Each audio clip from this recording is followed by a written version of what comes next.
यह एक व्यापारी की कहानी है जो उसको मन जिंदगी में बेसुकून को परेशान रखती है। आप इसको आंख बंद करके सुन, इससे आपको बहुत फायदा होगा।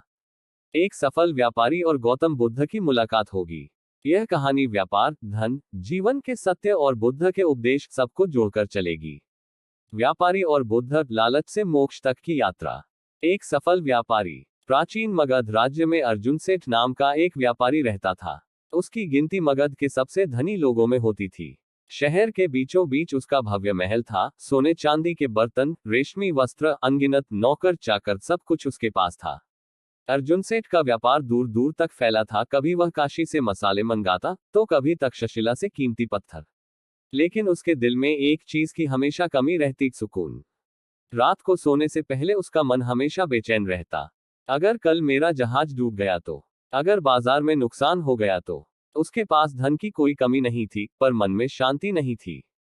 बुद्ध से मुलाकात का पहला अवसर। एक दिन मगध के राजा ने घोषणा की कि गौतम बुद्ध अपने शिष्यों के साथ राजगृह आ रहे हैं। यह समाचार पूरे नगर में फैल गया। हर कोई बुद्ध को सुनने के लिए उत्सुक था। अर्जुन सेठ ने भी सोचा, चलो सुनते हैं। सुना है उनके शब्द लोगों का जीवन बदल देते हैं। लेकिन मैं तो व्यापारी हूं, मेरे लिए व्यापार ही सबसे बड़ा धर्म है। क्या वे मुझे कुछ नया सिखा पाएंगे? अगले दिन वह एक थाल भर सोने के सिक्के लेकर बुद्ध के प्रवचन स्थल पर पहुंचा। उसने मन में तय किया था कि बुद्ध को यह दान देकर उनसे आशीर्वाद लेगा। पहली बातचीत। अर्जुन सेठ ने बुद्ध को प्रणाम किया और कहा, भगवान, ये मेरे व्यापार से कमाए हुए धन के कुछ सिक्के हैं, कृपया स्वीकार करें। बुद्ध ने मुस्कुराकर कहा, सेठ जी, मैं इन सिक्कों से क्या करूंगा? मुझे तो केवल भोजन और वस्त्र की थोड़ी आवश्यकता है। बाकी मैं तो खाली हाथ आया हूं और खाली हाथ ही जाऊंगा।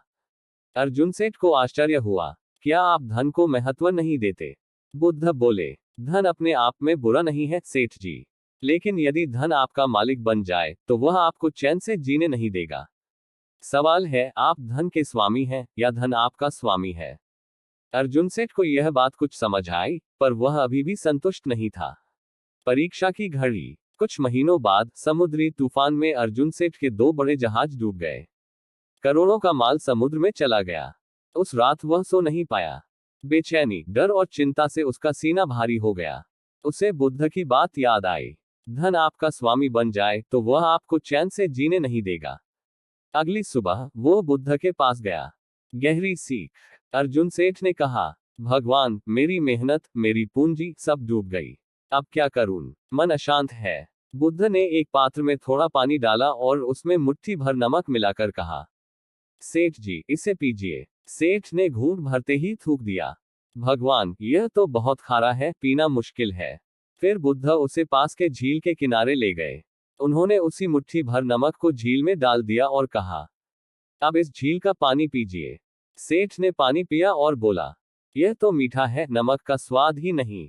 बुद्ध मुस्कुराए, सेठ जी, दुख और हानि उस नमक की तरह है। अगर आपका मन एक छोटे पात्र की तरह है तो दुख आपको असहनीय लगेगा। लेकिन यदि आपका मन झील जैसा विशाल हो जाए तो वही दुख नगण्य हो जाता है। धन खोना दुख है, पर इसे जीवन का अंत मत मानिए। अगर आप सुन रहे हैं सिहाब न्यूज स्टोरी, वीडियो को लाइक और चैनल को सब्सक्राइब कर लें।